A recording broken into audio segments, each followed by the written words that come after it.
পিলখানা হত্যার তদন্তে মন্ত্রণালয়ের অধীনে কমিটি নয়, জাতীয় কমিশন গঠনের দাবি উঠেছে, যেখানে থাকতে পারবে না আমলা কিংবা স্বৈরাচারের দোসররা।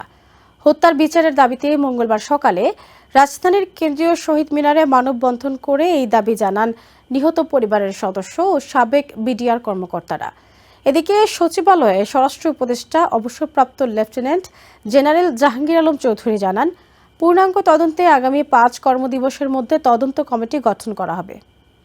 কেউ হারিয়েছেন বাবা, কেউ বা স্বামী, কারো স্বজন আবার 15 বছর ধরে কারাগারে। দায়িত্ব গ্রহণের 4 মাস পার হলেও বিডিআর হত্যাকাণ্ডের বিচার প্রক্রিয়া শুরু করতে না পারাকে চরম ব্যর্থতা উল্লেখ করে বৈষম্য বিরোধী ছাত্র আন্দোলনের একাধিক নেতা সামাজিক মাধ্যমে ঘোষণা দেন ভুক্তভোগী পরিবারদের নিয়ে শহীদ মিনারে মানববন্ধনের। তাই মঙ্গলবার সকালে কেন্দ্রীয় শহীদ মিনারে বিচারের দাবিতে জড়ো হন তারা। মানববন্ধনে অংশ নিয়ে বৈষম্য বিরোধী ছাত্র আন্দোলনের সদস্যরা অভিযোগ করেন, সুষ্ঠু তদন্তে গড়িমসি করছে সরকার। সাবেক বিডিআর কর্মকর্তারা বলেন, সত্য গোপনে বারবার প্রহসনের কমিটি গঠন করেছিল পতিত আওয়ামী লীগ সরকার। এবার তাই সুষ্ঠু তদন্তের দাবিতে গঠন করতে হবে জাতীয় কমিশন। এদিকে সচিবালয়ে ব্রিফিংয়ে স্বরাষ্ট্র উপদেষ্টা অবসরপ্রাপ্ত লেফটেন্যান্ট জেনারেল জাহাঙ্গীর আলম চৌধুরী বলেন, পিলখানা হত্যাযজ্ঞের বিচারের জন্য আগামী 5 কর্মদিবসের মধ্যে গঠন করা হবে তদন্ত কমিটি। স্বরাষ্ট্র উপদেষ্টার কমিটি গঠনের ঘোষণাকে স্বাগত জানিয়েছে বৈষম্য বিরোধী ছাত্র আন্দোলনের নেতারা। তবে 5 দিনের মধ্যে কমিটি গঠন করতে না পারলে